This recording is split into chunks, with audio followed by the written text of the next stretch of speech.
الحمدللہ رب العالمین والعاقبۃ للمتقین والصلاة والسلام علی سید المرسلین اما بعد بسم اللہ الرحمن الرحیم۔ ناظرین، ایک بہت ہی معروف اور مشہور اعتراض ہے اہل تشیع کی طرف سے باغ فدق کا کہ رسول پاک صلی اللہ علیہ وسلم کی رحلت کے بعد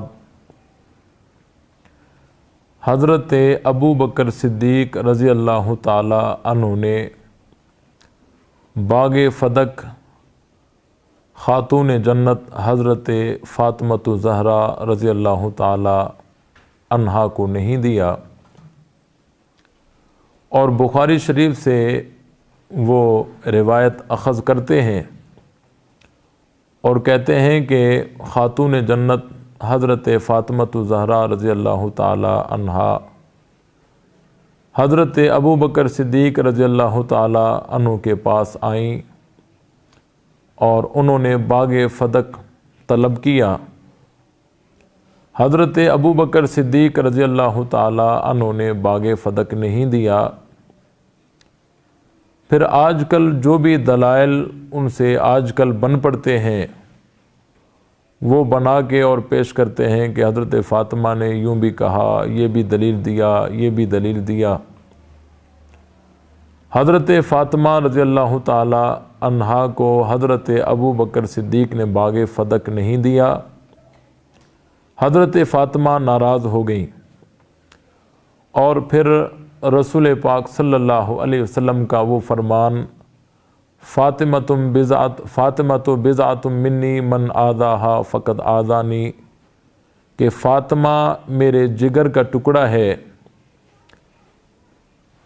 جس نے اس کو ایذایا اس نے مجھے ایذایا۔ اور پھر رسول پاک صلی اللہ علیہ وسلم کو جس نے ایذایا اس کے لیے جو کچھ ہے وہ پھر حضرت ابو بکر صدیق رضی اللہ تعالی عنہ کے خلاف کہا جاتا ہے، اور یہیں سے حضرت ابو بکر صدیق رضی اللہ تعالی عنہ پر تبرہ بازی شروع کی جاتی ہے۔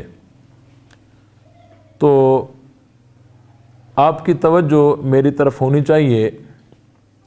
سب سے پہلی بات یہ، نبی پاک صلی اللہ علیہ وسلم کی رحلت کے بعد حضرت فاطمۃ الزہرا رضی اللہ تعالی عنہا نے باغ فدق حضرت علی سے طلب کیوں نہیں کیا؟ حضرت عباس سے طلب کیوں نہیں کیا؟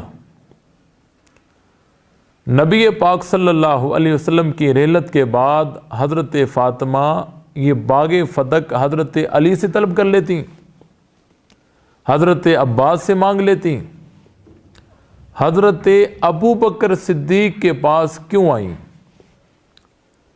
اس کو آپ تھوڑا توجہ کے ساتھ سنیں گے تو آپ کو بات آسانی سے سمجھ آ جائے گی کہ باغ فدق حضرت فاطمۃ الزہرا حضرت علی سے مانگنے نہیں آئیں بلکہ حضرت صدیق اکبر سے مانگنے آئیں۔ تو اس سے یہ بات واضح ہوتی ہے کہ نبی پاک صلی اللہ علیہ وسلم کے جانے کے بعد حضرت فاطمہ حضرت ابو بکر صدیق کے پاس اسی لیے آئیں کیونکہ نبی کے جانشین بنے ہی حضرت ابو بکر صدیق تھے۔ تو اس مطالبے کو ماننے سے پہلے یہ بات ماننی پڑے گی کہ حضرت ابو بکر صدیق خلیفہ اول ہیں، اور تبھی تو حضرت فاطمہ حضرت ابو بکر صدیق سے باغ فدق طلب کرنے آئیں۔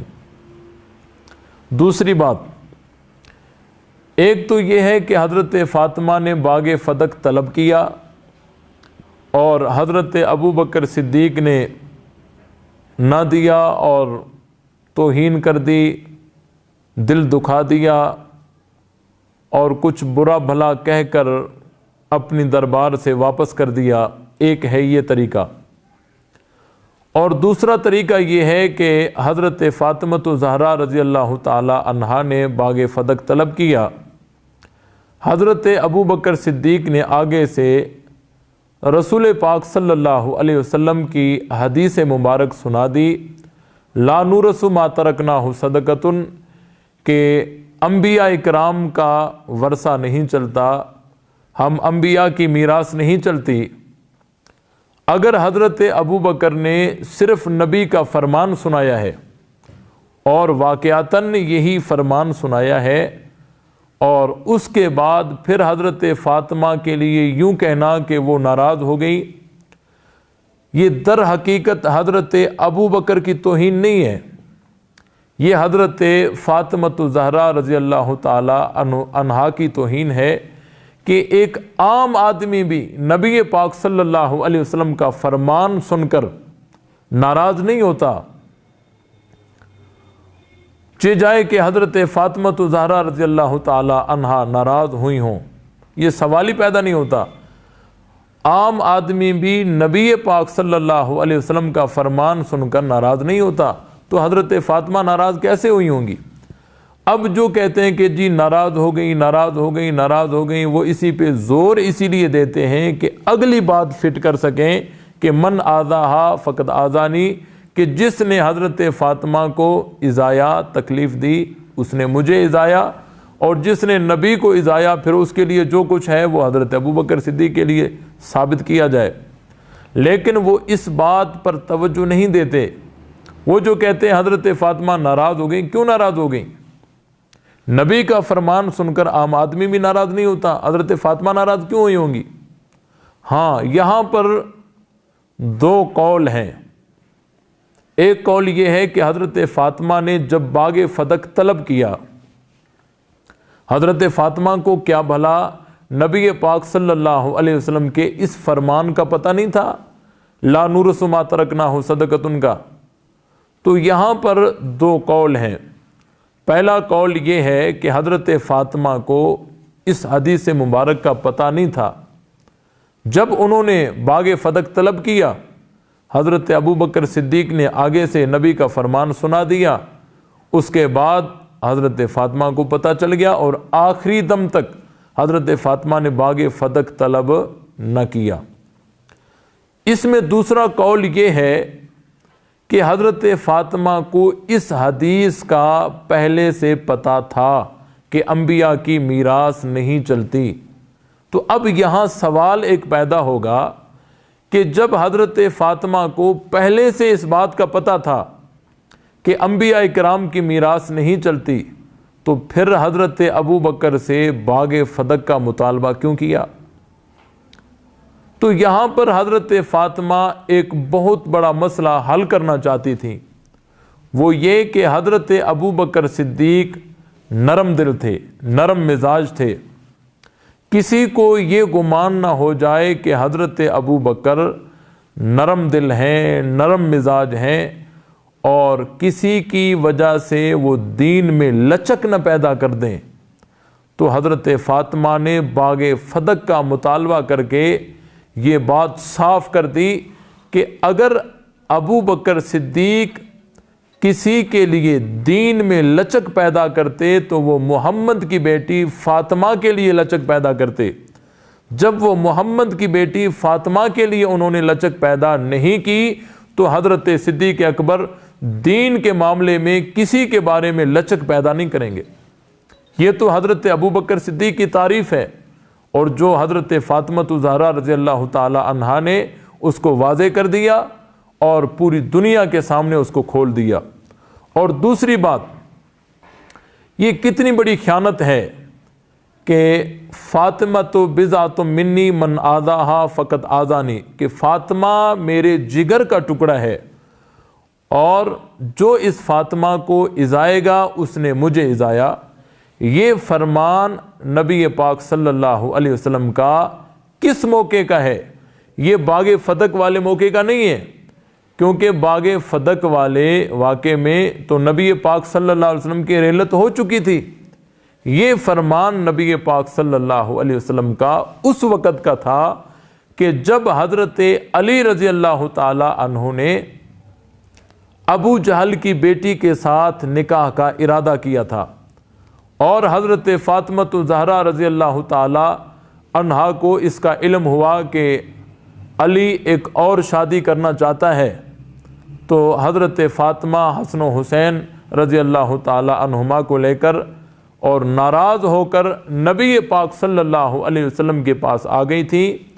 اس وقت رسول پاک صلی اللہ علیہ وسلم نے فرمایا تھا، فاطمہ بضعۃ منی من آذاہا فقد آذانی، کہ فاطمہ میرے جگر کا ٹکڑا ہے، جس نے اس کو ایذایا اس نے میں محمد کو ایذایا۔ یہ فرمان یہاں کا نہیں ہے، یہ وہاں کا ہے، اور وہاں کا فرمان یہاں باغ فدق میں فٹ کرنا یہ کتنی بڑی خیانت ہے۔ اور اس کے بعد نبی پاک صلی اللہ علیہ وسلم نے صاف صاف کہہ دیا تھا حضرت علی رضی اللہ تعالی عنہ سے کہ جب تک فاطمہ زندہ ہیں آپ کوئی اور شادی نہیں کر سکتے، فاطمہ انتقال کر جائیں اس کے بعد آپ اور شادی کر سکتے ہیں۔ یہاں پر پھر ایک سوال اٹھے گا کہ جب شریعت 4 شادیاں بیک وقت 4 نکاح کرنے کی اجازت دیتی ہے، تو نبی پاک صلی اللہ علیہ وسلم نے حضرت علی کو دوسرے نکاح سے کیوں منع کیا؟ تو اس کا جواب علماء نے جو لکھا ہے وہ یہ ہے کہ نبی پاک صلی اللہ علیہ وسلم کی نظر جو تھی وہ نہایت ہی عمیق تھی، گہری تھی۔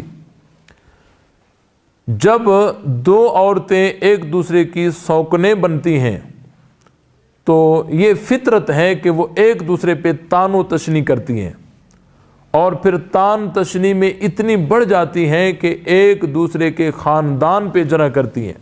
یہ عموماً ایسے ہوتا ہے، یہ فطرت ہے۔ نبی پاک صلی اللہ علیہ وسلم کی نظر اس بات پر تھی کہ اگر کوئی اور مسلمان عورت حضرت فاطمہ کی سوکن بن جاتی ہے اور آگے چل کر ان کا اگر آپس میں تو میں ہو جائے اور ایک دوسرے پر وہ تان و تشنی کرنے لگ جائیں، اور پھر وہ تان کرتے کرتے اگر فاطمہ پہ تان کر کے اور اس کے خاندان پہ تان کر کے اور میں محمد پہ تان کرے گی، اس کا ایمان ختم ہو جائے گا۔ اسی لیے نبی پاک صلی اللہ علیہ وسلم نے حضرت علی کو منع فرمایا تھا۔ بہرحال یہ جلاء العیون شیعوں کی کتاب ہے، اس میں کئی ایسے موقع ہیں جس پر یہ فرمان وارد ہوا ہے اور حضرت فاطمہ حضرت علی سے ناراض ہوئی ہیں۔ فاطمہ تو بضعۃ منی من آذاہا فقد آذانی، یہ اس جگہ کا فرمان ہے اور اس کو یہاں فٹ کرنا یہ بہت بڑی خیانت ہے۔ حضرت ابو بکر صدیق رضی اللہ تعالی عنہ نے باغ فدق اگر حضرت فاطمہ کو نہیں دیا تو میرا سوال ہے کہ حضرت ابو بکر کے بعد حضرت عمر آئے، انہوں نے باغ فدق حضرت فاطمہ کے حوالے کیا؟ نہیں۔ اور اس کے بعد حضرت عثمان آئے، کیا انہوں نے باغ فدق حضرت فاطمہ کو دیا؟ فاطمہ کو دیا کا مطلب یہ ہے کہ ان کے اولاد کو، کیونکہ ورثہ جب ہوتا ہے اگر نبی کا ورثہ چلتا تو نبی کی بیٹی، اگر نبی کی بیٹی انتقال کر گئی تو ان کے بیٹے حضرت حسن و حسین، تو حضرت فاروق اعظم نے حضرت حسن حسین کو باغ فدق دیا؟ نہیں۔ کیا حضرت عثمان نے حضرت حسن حسین کو باغ فدق دیا؟ نہیں۔ کیا حضرت حیدر کرار کی جب خلافت کا زمانہ آیا تو انہوں نے حضرت حسن حسین کو باغ فدق دیا؟ نہیں دیا۔ تو دیکھیں حضرت ابو بکر صدیق نے باغ فدق نہیں دیا تو حضرت علی نے بھی تو نہیں دیا، تو حضرت صدیق اکبر اور حضرت علی المرتضیٰ رضی اللہ تعالی عنہما یہ دونوں ایک کشتی کے سوار ہیں، یہ دونوں ایک کشتی کے سوار ہیں۔ اگر حضرت ابو بکر صدیق پر اس معاملے میں ملامت کی جاتی ہے تو حضرت علی پہ کیوں نہیں کی جاتی؟ اگر حضرت علی پر ملامت نہیں کی جاتی تو حضرت ابو بکر صدیق پر کیوں کی جاتی ہے؟ یہ دونوں ایک کشتی کے سوار ہیں، اور اگر جرم ہے تو دونوں کا ایک ہی ہے، صدیق اکبر نے بھی نہیں دیا تو حضرت علی نے بھی نہیں دیا۔ ہاں، اور یہ کیوں نہیں بتاتے کہ حضرت ابو بکر صدیق نے باغ فدق حضرت فاطمہ کو نہیں دیا تو حضرت عائشہ کو بھی تو نہیں دیا؟ نبی پاک صلی اللہ علیہ وسلم کی کسی ازواج مطہرات میں سے کسی زوجہ کو صدیق اکبر نے باغ فدق تو نہیں دیا۔ تو میرے عزیز دوستو، اگر باغ فدق حضرت ابو بکر صدیق غصب کرتے اور فاطمہ کو نہ دیتے تو حضرت عمر کا دور آیا، حضرت عثمان کا دور آیا، آخر میں حضرت علی کا دور آیا، حضرت علی تو دے دیتے۔ جب حضرت علی نے نہیں دیا تو حضرت علی نے صدیق اکبر کے فیصلے کو صحیح قرار دیا کہ جو کام صدیق اکبر نے کیا وہی حضرت علی نے کیا۔ میرے عزیز دوستو، اور دوسری بات یہ ہے، کہتے ہیں کہ باغ فدق نبی پاک صلی اللہ علیہ وسلم نے حضرت فاطمہ کو ہبہ کیا تھا، ہبہ، تحفہ اور ہدیہ۔ دیکھیں، اس تحفے میں، اس ہدیے میں قبض شرط ہے۔ ایک آدمی کسی کو ہدیہ کرتا ہے، تحفہ دیتا ہے، تو جب تک اگلا آدمی اس چیز پر قبضہ نہیں کرتا اس وقت تک وہ اس کی ملکیت میں نہیں آئے گا۔ تو کیا حضرت فاطمہ نے قبضہ کیا تھا؟ نہیں کیا تھا۔ جب انہوں نے قبضہ نہیں کیا تو باغ فدق ان کی ملکیت میں نہیں آیا۔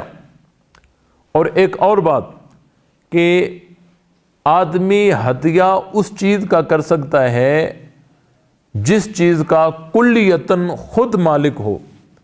اب ایک چیز ہے، اس میں ایک اور بھی اس کا شریک ہے، بھائی وار ہے، ایک اور بھی ہے، ایک اور بھی ہے، ایک چیز سب کی ہے۔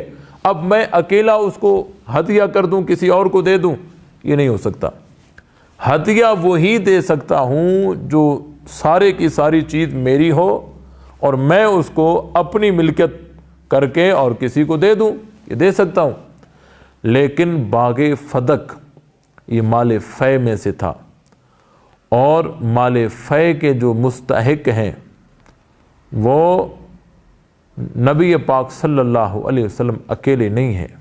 سورہ حشر کے اندر اللہ تعالیٰ نے ان کے مستحقین کو بتایا ہے کہ للفقراء المہاجرین الذین اخرجوا من دیارہم واموالہم، کہ ان کے مستحق جو ہیں یہ فقراء ہیں، مہاجرین ہیں، جن کو گھروں سے نکالا گیا۔ اور دوسرا طبقہ جو مال فے کا مستحق ہے، والذین تبوؤا الدار والایمان من قبلہم یحبون من ہاجر الیہم، وہ انصار جنہوں نے مہاجرین کی مدد کی۔ اور تیسرا مستحق طبقہ والذین جاؤوا من بعدہم یقولون ربنا اغفر لنا ولاخواننا الذین سبقونا بالایمان، جو بعد میں آنے والا قیامت تک جو ان مہاجرین اور انصار کو ماننے والا طبقہ ہے، یہ تین طبقے ہیں جو مال فے کے مستحق ہیں۔ اب جب ایک چیز کے تین مالک ہوں تو ان میں سے جب تک تین مل کر نہ دیں تب تک کسی ایک کو حق ہے کہ وہ کسی کو ہدیہ کر دے۔ یہ محض جھوٹ اور فریب ہے۔ باغ فدق کا کوئی ایسا معاملہ نہیں تھا۔ نبی پاک صلی اللہ علیہ وسلم کی لگتے جگر حضرت فاطمہ الزہرا رضی اللہ تعالی عنہا کا جو وظیفہ تھا، جو خرچہ تھا سالانہ، حضرت ابو بکر صدیق اسی باغ فدق سے دیا کرتے تھے۔ اور حتیٰ کہ حضرت فاطمہ کا جب انتقال ہو گیا تو جنازہ بھی حضرت ابو بکر صدیق نے پڑھایا، تو حضرت فاطمہ اور حضرت ابو بکر صدیق کا آپس میں کوئی جھگڑا نہیں تھا، اور باغ فدق کی ایک من گھڑت بنائی ہوئی کہانی ہے۔ اللہ تعالیٰ سے دعا ہے اللہ تعالیٰ ہم سب کو حق سمجھ کر اس پر عمل کرنے کی توفیق بخشے۔ وآخر دعوانا ان الحمدللہ رب العالمین۔